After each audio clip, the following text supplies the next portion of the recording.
हे ईश्वरा, सर्वांना चांगली बुद्धी दे, आरोग्य दे, सर्वांना सुखात आनंदात ऐश्वर्यात ठेव. सर्वांचं भलं कर, कल्याण कर, रक्षण कर, आणि तुझे गोड नाम मुखात अखंड राहू दे. सद्गुरुनाथ महाराज की जय. सद्गुरु पै माऊली मातोश्री माई यांना प्रथम कृतज्ञपूर्वक वंदन. आणि आपण सर्व सद्भक्त सच्श्रोते हो, आपणा सर्वांना आदरपूर्वक नमस्कार. आज सोमवार आणि आपला जो विषय आहे चिंतनाचा तो म्हणजे चला आपण सारे आनंदाने जीवन जगूया. आणि आनंदाने जीवन जगूया ह्यासाठी नेमकं काय हवं असं जेव्हा आपण विचार करत होतो त्यावेळेला एक महत्त्वाचं लक्षात आलं की शहाणपणाने जीवन जगण्यात आनंदाने जीवन जगता येतं. म्हणजे शहाणपणाने जीवन आनंदाने जगता येतं की शहाणपणाने जीवन जगण्यातच खरा आनंद आहे. आता शहाणपणाने जीवन जगण्यात आनंद आहे म्हणजे शहाणपण म्हणजे काय असा परत दुसरा प्रश्न की शहाणपण येतं कुठून, हा पहिला प्रश्न.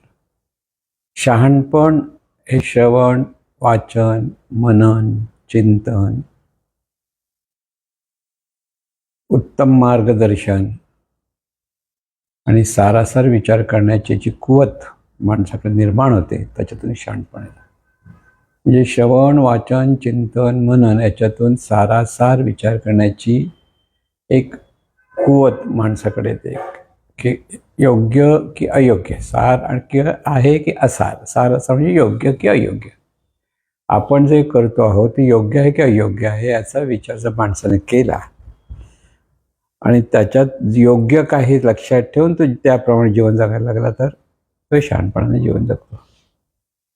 पण जीवनामध्ये क्षणोक्षणी शहाणपणाची गरज आहे. क्षणोक्षणी, की असं नाही की बाबा कठीण प्रसंग आला तर आता शहाणपण पाहिजे, की आता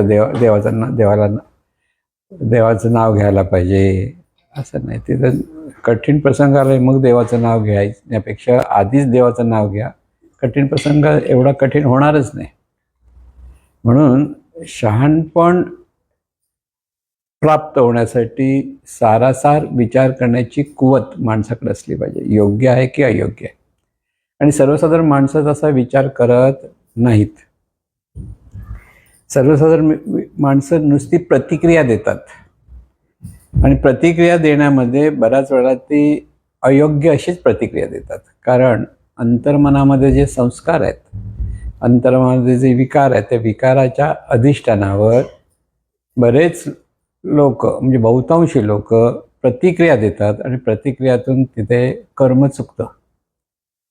जिथे कर्म चुकलं की त्या ठिकाणी मग परिणाम तसाच चुकीचा आपल्या वाटायला येतो. असं सगळं जीवन आपलं चाललेलं असतं.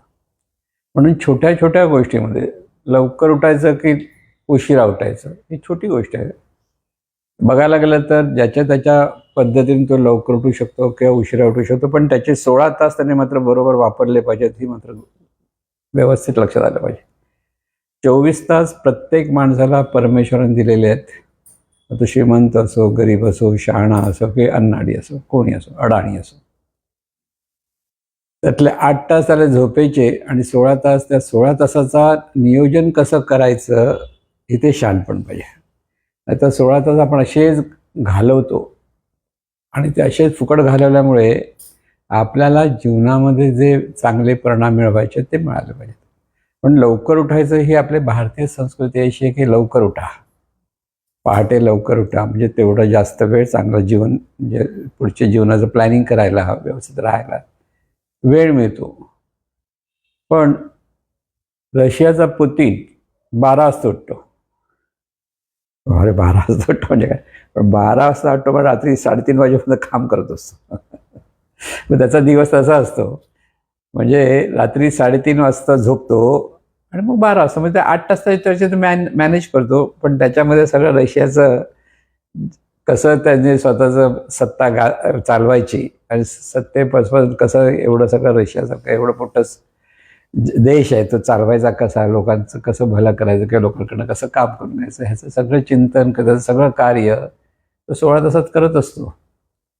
म्हणजे तो 12 वाजता उठला म्हणजे सगळ्यांनी 12 वाजता उठलं पाहिजे असं नाही, पण तिकडची त्याची सवय असेल, काही असो. म्हणून लवकर उठलं पाहिजे की उशिरा उठला पाहिजे ह्याच्या वादात न पडता तुम्हाला मिळालेले 16 तास कसे वापरायचे हे शिकलं पाहिजे, खरं सांगायचं तर. म्हणून खरं म्हणजे ब्रह्ममुहूर्त म्हणतात. लवकर उठल्यानंतर सकाळची शांतता असते, निवांतपणा असतो, म्हणजे देवाचं स्मरण आपल्याला सहज करता येतं. चांगली देवाचं स्मरण समजत नाही, चांगले ग्रंथ थोडा वेळ वाचण्यासाठी अर्धा तास ग्रंथ वाचावा, कोणताही चांगली पुस्तकं वाचावी की त्याच्यातून चांगले विचार आपल्या मनामध्ये राहतील. म्हणजे हे जर सगळं करत असताना आपलं आयुष्याचं सगळं व्यवस्थित नियोजन जर माणूस करायला लागला तर ते 16 तासाचा तो सदुपयोग केला म्हणून तिथे शहाणपण आलं. पण ते 16 तासाचे त्याने फुकट घालवले काही न करता.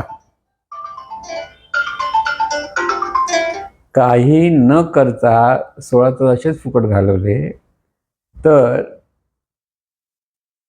त्याला शहाणपण म्हणता येत नाही. म्हणून शहाणपण म्हणजे आपल्या वेळेचं नियोजन, पैशांचं नियोजन, आपली कुवत किती, आपल्या शरीराची शक्ती किती त्याचं नियोजन, प्रत्येक गोष्टीचं नियोजन माणसाकडे असेल तर तो शहाणा. नाही तर त्याला शहाणपण. म्हणजे हे शहाणपण कुठून मिळतं? खरं म्हणजे लोक स्वतःच्या अनुभवातून शहाणं होण्याचा प्रयत्न करतात. पण खरं सद्गुरू पै माऊलींचं म्हणणं की जो इतरांच्या अनुभवातून शिकतो तो खरा शहाणा. म्हणजे पुढच्या ठेच लागली तर मागच्याने शहाणा झाला, म्हणजे आपल्याला म्हणा पुढच्या ठेच मागचा शहाणा. म्हणजे पुढे ठेच लागली की तो मागच्याला कळतं, अरे बाबा ते ठेच लागते, खाली बघ, म्हणजे शहाणा झाला. म्हणजे हे अनुभव आला ना, पुढच्याच्या अनुभवाने हा अनुभव शिकला.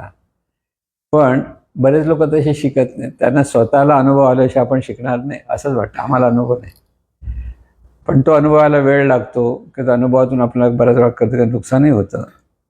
मी बऱ्याच वेळेला महाराजांनी उदाहरण दिलं की एका माणूस चालला होता तरुण, तर त्याला एका वाटचाल समोर येताना म्हणजे ह्या रस्त्याने जाताना खड्डे खूप आहेत, काळोख असला तर खड्ड्यात वगैरे पडशील. तो मस्तीत होता स्वतः, त्याने अजिबात ऐकलं नाही, काही नाही ऐकलं. तो स्वतःच्या मस्तीत पुढे गेला आणि खरोखर खड्ड्यात पडला, काळोखात होता. आणि मग त्या एवढा मोठा खड्ड्यात पडून बाहेर पडता पडताना एवढा त्रास झाला, परत एवढं लागलं. आणि त्यावेळेला त्याला आठवण आलं, अरे त्याने सांगितलं असतं, ऐकलं असतं बरं झालं असतं. पण उशीर झाला, त्या वेळेला त्याने ऐकलं नाही आणि स्वतःच तो खड्ड्यात पडल्यामुळे स्वतःला दुखापत करून, म्हणजे दुखापत केल्यानंतर तो शहाणा झाला. म्हणजे स्वतःच्या अनुभवातून शहाणा झाला की असं जायला नको होतं. म्हणजे दोन्ही बाजू लक्षात ठेवा की स्वतःचे पण काही आपल्याला अनुभव येत असतात, पण असे वाईट अनुभव येईपर्यंत मला विश्वास ठेवता येणार नाही असा विचार करू नका. एखादं विष आहे, विष प्यायल्याशिवाय मला अनुभव आल्याशिवाय मी विश्वास ठेवणार नाही असं म्हटलं तर काय होईल? मरशील, दुसरं काय. मेल्यानंतर तुला शहाणपण पण कुठे येईल? कळणार पण नाही. म्हणून कोणीतरी काहीतरी सांगतं, पण विषाची परीक्षा पाहू नका असं एक म्हण आपण. विषाची म्हणजे खरं कोणतरी विष सांग त्याची परीक्षा बघायला नको, त्याच्यातून लांब राहणं शहाणपण. कशाला आपल्याला त्याच्यामध्ये काही चांगलं आहे का वाईट आहे, किती वाईट आहे होणार आणि किती चांगलं याचा विचार करायची गरज काय? विषारी गोष्ट आहे की विष आहे त्याने लांब राहायला पाहिजे, पण तिथे माणसांना शहाणपण नाही. गर्द हे विष आहे माहिती आहे, सिगरेट विष आहे माहिती आहे, दारू विष आहे माहिती आहे, पण तरी पण लोक ते पितात, त्यावर लोक त्याचं सेवन करतात. का? शहाणपण नाही. कायला म्हणतात शहाणपण नाही? म्हणजे आपल्याला हवं तसं वागायचा जर माणसाने विचार केला, योग्य किंवा अयोग्य ह्याचा विचार न करता, म्हणजे एखाद्याने सिगरेट हातात घेतलं आणि त्यावेळेला त्याने विचार केला हे योग्य आहे का अयोग्य. आता सिगरेट पण काय आता स्वस्त नाही आहेत, उलट कारण सगळ्यात जास्त टॅक्स सिगरेट आणि दारूवर लागतं, तरी पण त्यांचे धंदे बंद होत नाहीत, लोक घ्यायचं थांबवत नाहीत. म्हणून दरवर्षी त्याच्या जे बजेट निघतं त्यावेळेला पहिला टॅक्स सगळ्यात जास्त असतो तो सिगरेटवर असतो का दारूवर असतो. म्हणजे आता सिगरेट किती रुपयाला मिळतं ते मला माहीत नाही, पण नक्कीच ती महाग असली पाहिजे. आणि तेवढी फुकट घालायला 2-3 मिनिटात झुरके मारतात आणि टाकतात. आणि त्याच्यातून आपल्याला काय मिळतं काय, म्हणजे मेंदूला काहीतरी चालना मिळते असं बऱ्याच लोकांचं म्हणणं असतं की जरा झटका लागतो मेंदूला. म्हणजे इथे शहाणपण नाही. सांगायचा मुद्दा काय, आपल्या हिताचं की अहिताचं हे सुद्धा लोकांना कळत नाही. दारू पिऊन लोकांचं हित झालं असं कधी होईल का ते बघा आता. दारू पण अहितच होतं शेवटी. सुरुवातीला जरा बरं वाटलं असं जरी वाटलं तरी शेवटी त्याचं अहित आहे. सिगारेट पण अहितच होणार. म्हणून विषाची परीक्षा पाहू नका असं म्हणतात. त्यामुळे ह्या गोष्टी ज्या विषारी आहेत, लोक सांगतायत, त्या वाटेला जाऊ नये. हे ते शहाणपण आहे. म्हणजे छोट्या छोट्या गोष्टीत आपल्याला शहाणपण कसं. आपल्याला एका ठिकाणी जायचं अमुक एक वेळेला, तर तिथे माणसं बरीच वेळा काय करतात, 5 वाजता जायचं, 5 वाजता घरातून निघतात आणि म्हणतात अरे बापरे असा उशीर झाला. मग काय सांगतं ट्रॅफिक जाम आहे, हे जाम आहे, ते जाम आहे. असं नसतं. तिथे 5च्या अगोदर जर 1 तास लागत असेल जायला आपल्याला, तर 1.25 तास अगोदर निघायला पाहिजे, 1.5 तास अगोदर निघायला पाहिजे. काही हरकत नाही, तर टेन्शन येत नाही. नंतर ऐन वेळेला निघतो की थोडा वेळ अगोदर निघतो आणि मग काहीतरी होतं, अरे उशीर झाला, अशी उशीर झाला, आणि मग मध्येच ट्रॅफिक आलं, हे आलं. ह्या सगळ्याचा विचार करून आपण अगोदर निघण्यात शहाणपण आहे. पण लोकांना कळत नाही. आम्ही ज्यावेळेला आता इथे जात होतो, सरळगावला जात होतो, 45 माणसं होती. 45 माणसं, 44 माणसं बरोबर वेळेवर आली होती. एकच माणूस उशिरा आला. लांबून लांबून माणसं वेळेवर आली, पण एक माणूस उशिरा आला. त्या उशिरा माणसाने काय केलं, 44 माणसांचं तेवढे तास फुकट घालवले. स्वतः तो उशिरा आला. काही कारण अनेक सांगता येतात, पण आपण विचार केला पाहिजे. आपल्याला जर 5 वाजता पोचायचं किंवा 6 वाजता पोचायचं, आपल्याला 1 तास लागतो, तर आपण 1.5 तास अगोदर निघायला पाहिजे. मग ह्याला शहाणं म्हणायचं की वेडं म्हणायचं? आता त्या माणसाला का ओरडायला पाहिजे? कारण स्वतः अशा माणसाला ओरडून तरी काय उपयोग? शहाणपण नाही, त्याला काय सांगून उपयोग आहे? म्हणून प्रत्येकाने स्वतः विचार केला पाहिजे, आपण हे करतो ते योग्य आहे की अयोग्य आहे. प्रत्येक गोष्टीमध्ये नियोजन पाहिजेच. बरीच मुलं सकाळी उठल्यानंतर मग ते कपडे शोधतात, दप्तर शोधतात, पुस्तकं शोधतात, इकडून तिकडून. मग आईला हाक मारा, आजी आजोबा कोण असेल त्यांना हाक मारा, त्यांना हैराण करतात. आणि शेवटी वेळेवरनं निघता येत नाही आणि मग धावत पळत जाताना स्वतः एवढं टेन्शन घेऊन जातं. उपयोग काय त्याला? म्हणजे शहाणपण का? आणि रोजची गोष्ट आहे ही, एका दिवसाची गोष्ट नसते. रोज शाळेत जायचं असतं, रोज वेळेवरच शाळेत वेळेवरच घेतलं जातं. मग आपल्याला 1 तास अगोदर करणं. मग रात्री आपल्याला बरोबर लवकर झोपलं पाहिजे. लवकर, त्यासाठी 8 तासाची झोप तर प्रत्येकाला हवीच, हे नेहमी लक्षात ठेवायचं. ज्यांना 5 तास झोप आहे त्यांची वेगळी गोष्ट, किंवा 4 तास झोप आहे त्यांची वेगळी गोष्ट. काही लोकांना असतं साधनेतून ते करत असतात ते. पण 8 तास ही नॉर्मल आहे, की नॉर्मल प्रत्येकाने 8 तास झोपलंच पाहिजे. कारण त्यामुळे मेंदूला आराम मिळतो, उत्साह मिळतो, शरीरामध्ये चांगल्या पॉझिटिव्ह गोष्टी घडत असतात. आणि त्यामुळे 8 तासाची झोप ही गरज आहे. 8 तास झोप म्हणजे आळस नाही, पण 8 तासच्या पुढे झोपणं म्हणजे आज आळस. बऱ्याच लोकांना रविवार म्हटलं की ना, आता रविवार, आज मी जास्त झोपणार. तुला 8 तास झोप आहे, ही तुझी सवय आहे. ती उगीच आपली सवय आपणच ठरवतो. रविवार आहे, मला तर खूप झोप आहे, उठवायचं नाही मला कोणी, असं पण म्हणणारे लोक आहेत. पण तिथे शहाणपण नाही. योग्य आहे की अयोग्य, प्रत्येक गोष्ट आपण हे योग्य करतो की अयोग्य करतो याचा माणूस विचार करत नाही, म्हणून शहाणपण नाही. आपण कोणाला मारतो, कोणाला ओरडतो, सगळं याच्यात शहाणपण नाही. कोणती गोष्ट कोणालाही ओरडण्यातून मारण्यातून सफळ होत नाही, हे नेहमी लक्षात ठेवा. तिथे समजूतदारपणाच पाहिजे, की समजूतदारपणाने सगळं समजून घ्यावं लागतं, तिथे शहाणपण असतं. म्हणून ह्या सगळीकडे आपण पाहतो, रोजच्या गोष्टीमध्ये पाहतो, की रोजच्या गोष्टीमध्ये हे पाहताना आपल्या घरामध्ये आपण कसं कसं काय काय करतो हेच कळत नाही. म्हणून बऱ्याच लोकांना प्राणी पाळायची आवड आहे. योग्य की अयोग्य? भूतदयेतून म्हटलं तर योग्य आहे. अरे बाबा, एखाद्या प्राण्याला पाळलं, खाणं पिऊन घातलं तर बरं आहे, चांगलं. पण तुमच्या परिस्थिती, म्हणजे तुमच्या शरीर प्रकृतीला ती जर मानत नसेल तर योग्य की अयोग्य आहे? योग्य. त्याला जरा लांब ठेवलं पाहिजे, घरात ठेवता कामा नये. पाळू नये असं नाही, त्याची सोय जर व्यवस्थित होत असेल तर पाळावं. पण आपण इतके प्रेमळ होतो की आपल्याबरोबर आपल्या अंथरुणातच ते झोपायला येतं, कुत्रा असो, मांजर असो, कोणी असो. तुम्हाला तर त्रास होणार, मग तुम्हाला शिंका येतात, कोणाला दम्याचा त्रास होतो, कोणाला आणखीन काही त्रास होतो, की जेवणात जर ते केस गेले तर चालतील का? पण आपण म्हणतो आमचं प्राणी मात्रांना खूप प्रेम आहे. असायला पाहिजे. व्यवस्था रूपाने ते तत्व आहे आणि त्याला मदत करणं, त्याला खाऊ पिऊ घालणं हे खरोखरच चांगलं आहे, वाईट काहीच नाही. पण दान धर्म, आता हे थोडंसं दान धर्माच्या अंगाने मी म्हणेन की हे दान धर्म आहे. म्हणजे दान धर्म कुठे आणि किती आणि कसं करायचं यालाही मर्यादा आहेत. कर्ण हा दानशूर होता म्हणतात, ते आदर्शवादाचं एक टोक होतं. कर्णाने जर कवच कुंडली दान दिली नसती तर कर्णाचा पराजय करणं कोणाला शक्य नव्हतं. म्हणजे स्वतःचा पराजय त्याने स्वतः मागून घेतला दान देऊन. आणि दान कोणाला दिलं? तर इंद्र म्हणे ब्राह्मणाच्या वेशात आला समोर. त्याला विचार, तुला काय कवच कुंडाची गरज आहे का? कारण दान कुठे करायचं? जिथे गरज आहे तिथे दान करा. आता त्या ब्राह्मणाला ह्याची कवच कुंडला काढून घेऊन घ्यायची काय गरज होती? तुला पैसे पाहिजे पैसे घे, अन्न पाहिजे अन्न घे, ही गोष्ट असते. पण कर्ण नाही, मी दानशूर आहे. दानशूर म्हटलं तू मागेल त्याला दे, दिलं तर घे. पराजय तुझं, मृत्यू तुझ्या हाताने तू मागून घेतला शेवटी.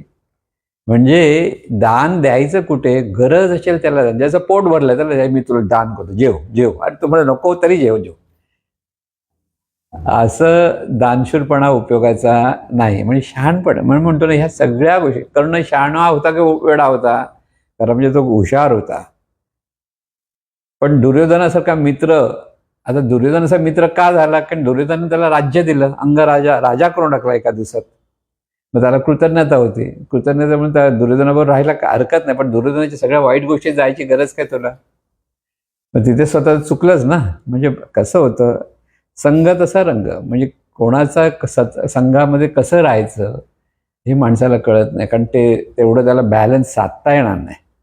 अलिप्त राहून सगळ्यांशी चांगलं वागणं, सगळ्यांकडे कसं सांभाळणं, हे सर्वसाधारण माणसाला जमत नाही. त्यामुळे कर्ण कितीतरी चांगला असला सुरुवातीपासून, दानशूर होता, कष्टाळू होता, शूर होता, सत्वगुणी होता, असं काही तो वाईट नव्हता. पण दुर्योधनाचा संघ लागला आणि दुर्योधनाच्या सगळ्या दुष्टकर्मामध्ये त्याचा हातभार लागला गेला आणि त्याचं वाईट झालं. पण तरीसुद्धा दान किती करायचं, सगळं आपल्याकडचं काढून द्यायचं, याला दानशूरपणा म्हणत नाही, त्याला मूर्खपणा म्हणतात. शहाणपण नाही त्याच्यात.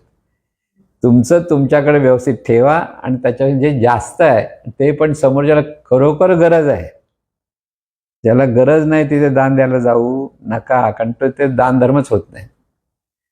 म्हणून चांगल्याच संस्थेला दान करा. दान करायचं, काही लोकांना दान करू, कोणत्या संस्थेला? जी संस्था लोकांचं खरोखर भलं करते, खरोखर. आता अशा आहेत संस्था, नाही असं नाही, पण हे सगळं बघून करता आलं पाहिजे. पण जिथे गरज नाही, लोकांना वाटतं आपण दान केलं, एकदा झालं, काय झालं तर झालं, का आपल्याला काय करायचं, असं होतं. तसं करून उपयोग होत नाही.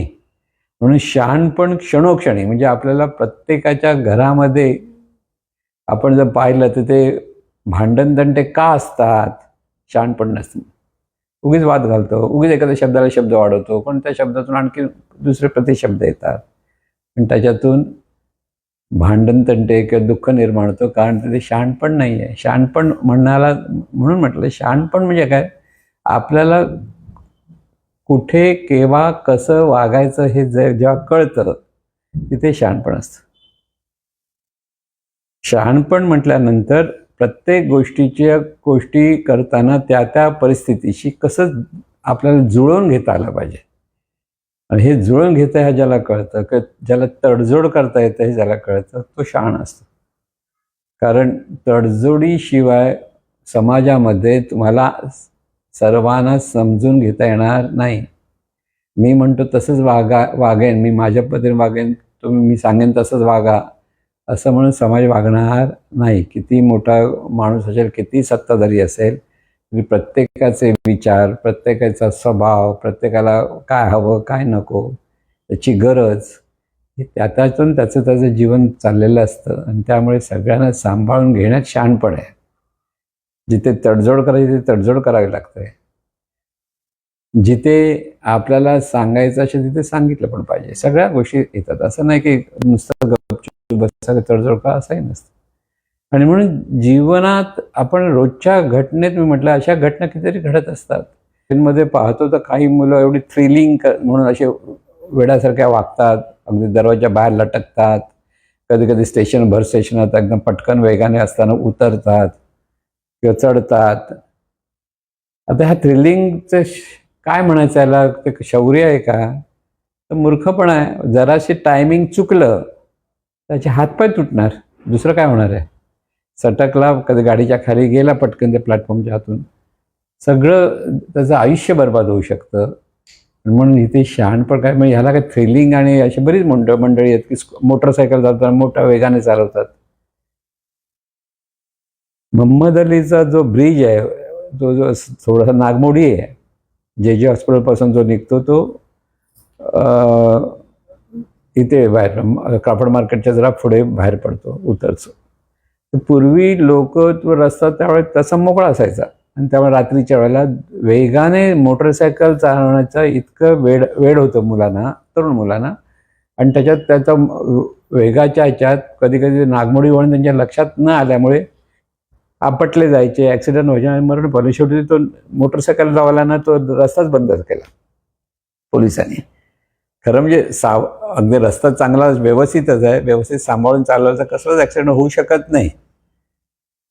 पण स्कूटर आणि मोटरसायकल, स्कूटरपेक्षा मोटरसायकल इतकी वेगाने मुलं त्यावेळेला चालवायची, असे अनेक मुलं मरण पावली, 1-2 नाही ॲक्सिडेंट अनेक. आणि त्यामुळे त्यांना निर्णय घ्यावा लागला की ते बाबा असं होतं, ह्यांना काही शहाणपण नाही. पण आता आणि बरं त्याचा आणखी नाही गंमत म्हणजे तिथे त्याने हे लावलं आहे, फक्त 30च्या स्पीडने जायचं त्या ब्रिज.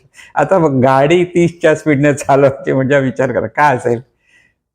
पण आता ते मोटरसायकलवाले 30च्या स्पीडने चालवले असं बरं म्हणता आलं तर गाडीला थोडं 40-50च्या स्पीडने चालतं, समोर बघितलं तरी काही एवढं हे होत नाही. पण ते 30च्या स्पीड 30च्या स्पीड क्रॉस झाला की तो कॅमेरामध्ये जर दिसलं लगेच त्यांना शिक्षा होते. म्हणजे असो, सांगायचा मुद्दा काय, प्रत्येक परिस्थितीमध्ये कसं वागितलं पाहिजे हे माणसाला कळत नाही.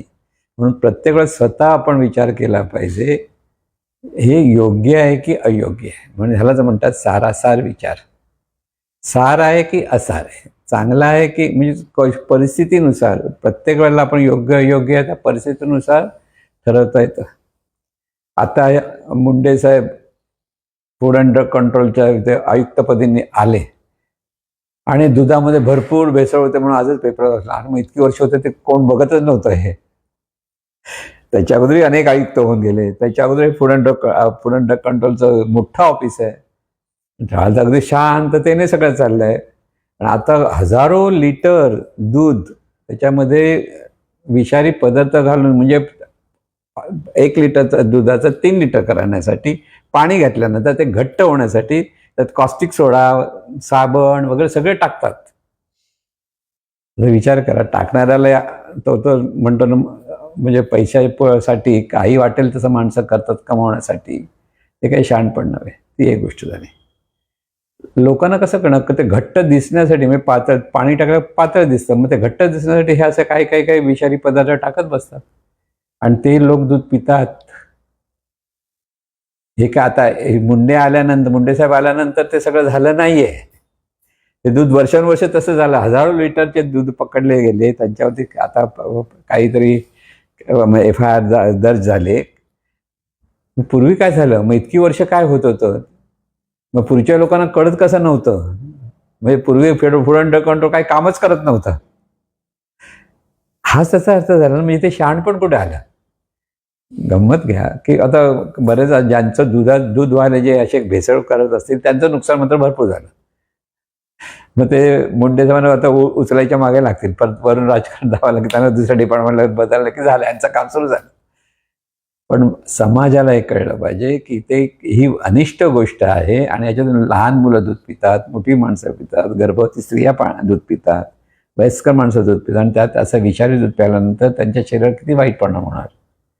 आणि म्हणून मुंडे साहेबांसारखा एखादा कर्तव्यदक्ष अधिकारी हे करतो. पण त्यामुळे आज हल्ली पेपरामध्ये वाचतोय आपण, कुठचे सगळे कॅन्टीन बंद होत आहेत, कॅन्टीनमध्ये जशी पाहिजे स्वच्छता नाही, त्या नियमात बसत नाही, ते पण होतं.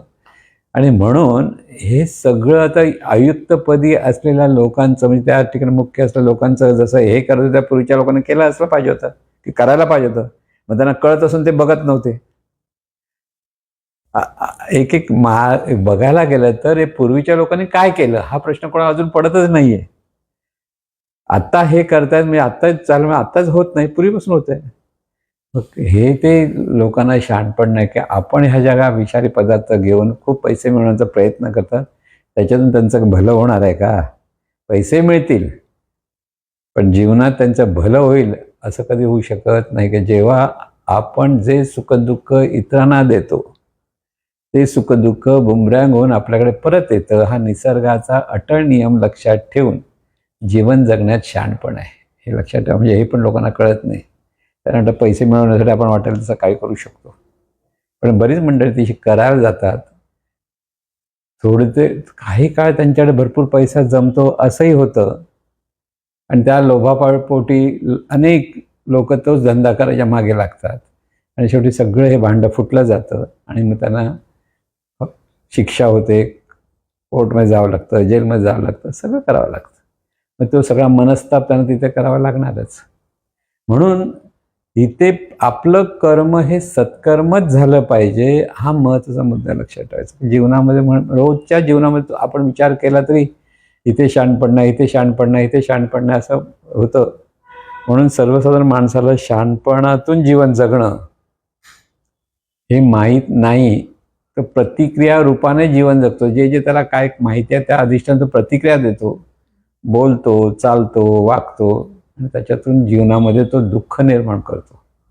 आणि त्यामुळे आनंदाने जर जगायचं असेल तर सावधपणे जगलं पाहिजे. सावधपणे जगण्यासाठी शहाणपण हवं.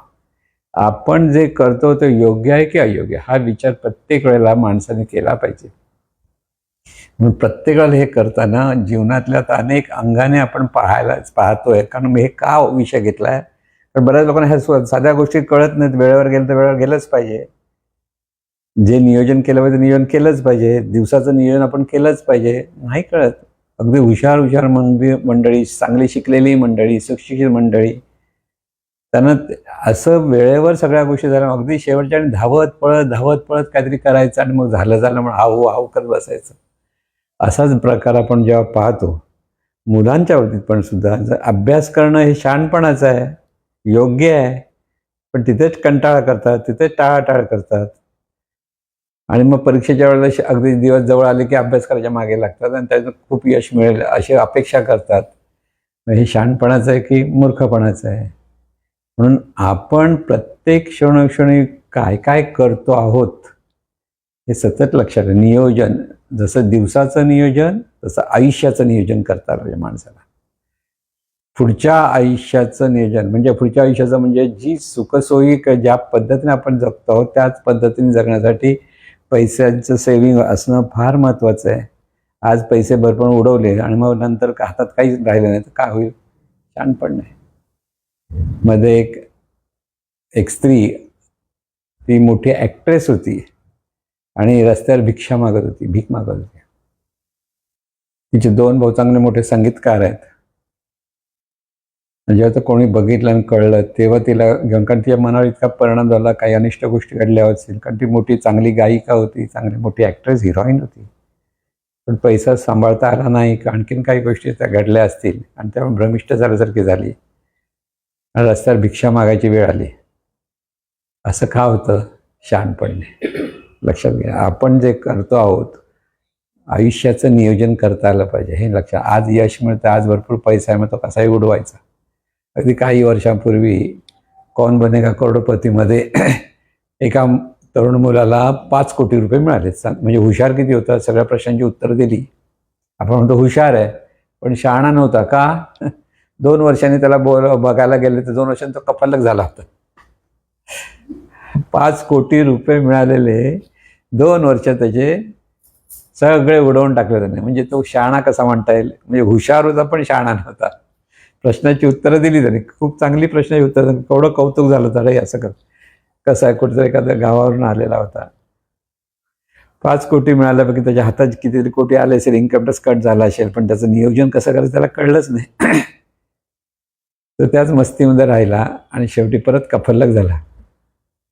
मग इथे शहाणपण म्हणताना आपण म्हणतो ना, शहाणपण माणसाच्या जीवनात ज्या चांगल्या वाईट गोष्टी घडतात, कारण तो शहाणा नाही आहे. आपला स्वतःची प्रकृती सांभाळणं हे शहाणपणाचं आहे की मूर्खपणाचं आहे? शहाणपणाचं आहे. आपण आपली प्रकृती सांभाळली पाहिजे. आपल्याला काय योग्य आणि काय अयोग्य आहे प्रत्येकाला कळलं पाहिजे, पण तेच करत नाही. योग्य वेळी औषध घेत नाहीत, मग वेगळं औषध घेतल्यानंतर त्याचा वाईट परिणाम होतो, मग हॉस्पिटलमध्ये जायची वेळ येते. का होतं? शहाणपण नाही. आपण म्हणतो त्याचं प्रारब्ध, पण प्रारब्ध एक महत्वाचं लक्षात ठेवा, प्रत्येक माणसाकडे शुभ आणि अशुभ प्रारब्ध आहेच, अगदी काठोकाठ भरलेला आहे परिणाम देण्याचं. पण तुम्ही जे कृती करता आत्ता वर्तमानात, जो विचार करा, उच्चार करा, आचार करा, त्याप्रमाणे शुभ किंवा अशुभ प्रारब्धाला तुम्ही आकर्षित करता. तुम्ही जर शुभ कर्म करत असेल तुमच्याकडे शुभ प्रारब्धच येणार. पण औषध घेतलं नाही, आपल्याला बाबा रक्त ब्लड प्रेशरचा त्रास आहे, त्याची गोळी रोज रेग्युलर घेतली पाहिजे, लोक सोडून देतात, काय नाही होत म्हणतात. काही लोकांना म्हटलं तर आता आंबे भरपूर, आता नाही चेक करायचं, कारण डायबिटीस आता दिसलं, आता कशा चेक, मला डायबिटीस दिसण्यासाठी नाही, तुझ्याकडे डायबिटीस किती आहे ते विचार न करण्यासाठी टेस्ट घ्यायची असते. नाही घेतले आणि मग त्याचं प्रेशर वाढलं, क्लॉट आलं, हॉस्पिटलला गेले, किती वाईट परिस्थिती, सगळ्यांना त्रास. अशुभ प्रारब्धाला आपण आमंत्रण देतो कृतीतून, हे लक्षात ठेवा. इथे टीका नाही आहे, इथे वस्तुस्थिती लक्षात घ्यायची आहे की आपण आपली प्रकृती सांभाळली पाहिजे.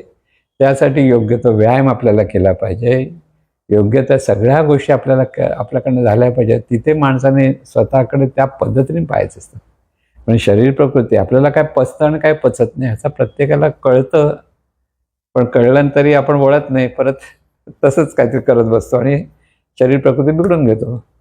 म्हणून ह्या सगळ्या गोष्टीतून सतत आनंदाने जीवन जगण्यासाठी शहाणपण हवं. म्हणून आपल्या शरीर प्रकृतीपासून उठण्यापासून झोपेपर्यंत 16 तास आपल्याला परमेश्वराने दिलेले आहेत. त्याचं नियोजन कसं करायचं याचा विचार जो करतो तो शहाणा, त्या विचाराप्रमाणे तो कृती करतो तो खरा शहाणा. पण वेळ येईल तेव्हा बघू. काही लोकांना पटकन काही गोष्ट करा म्हणतात, करायचे नसतेच. त्यामुळे बघा तुला उद्या परवा तुला काहीतरी लायसन्स रिन्यू करायचं आहे, हां करूया, शेवटच्या क्षणी मग धावत पळत बसतो आणि मग होत नाही म्हणून पेनल्टी भरत बसतो. असंही होतं बऱ्याच लोकांचं, जमतच नाही म्हणतो, वेळच नाही मिळाला म्हणतो. मग वेळ मिळत नाही, वेळ सगळ्यांसाठी सारखाच असतो, पण त्या वेळेचा उपयोग कधी कुठे कसा करायचा, कोणत्या वेळेला कोणती काय गोष्ट करायची, हे ज्याचं त्याने आपल्या अनुभवातून शिकायचं असतं. आणि ते जेव्हा शिकतो तेव्हा तो शहाणा असतो. म्हणून शहाणपण हे आनंदाने जीवन जगण्यासाठी आहे माणसाला, क्षणोक्षणी आनंदाने जीवन जगणे. म्हणून प्रत्येक क्षणोक्षणी आपल्या प्रत्येक शरीर प्रकृती, संपत्ती, आयुष्य या सगळ्याचा विचार केला पाहिजे माणसाने. माणसं विचार करत नाहीत, ते फक्त जो दिवस होतो त्याच्या मागे धावत पळत असतात. म्हणजे धावता धावता रात्र झाली की झोपतात, सकाळी परत उठतात, परत सकाळच्या दिवसाचा कार्यक्रम जो चालू होतो तो चालू असतो. तिथे नियोजन नसतं, आणि जिथे नियोजन नाही तिथे अडचणी आहेत, अशुभ प्रारब्ध आहे, हे नेहमी लक्षात ठेवायचं. म्हणून शहाणपणाने जीवन जगण्यात शहाणपण आहे, आणि असं शहाणपण सर्वांना मिळो, प्राप्त हो, ही सद्विचारणी प्रार्थना. हे ईश्वरा सर्वांना चांगली बुद्धी दे, आरोग्य दे, सर्वांना सुखात आनंदात ऐश्वर्यात ठेव, सर्वांचं भलं कर, कल्याण कर, रक्षण कर, आणि तुझे गोड नाम मुखात अखंड राहू दे. सद्गुरुनाथ महाराज की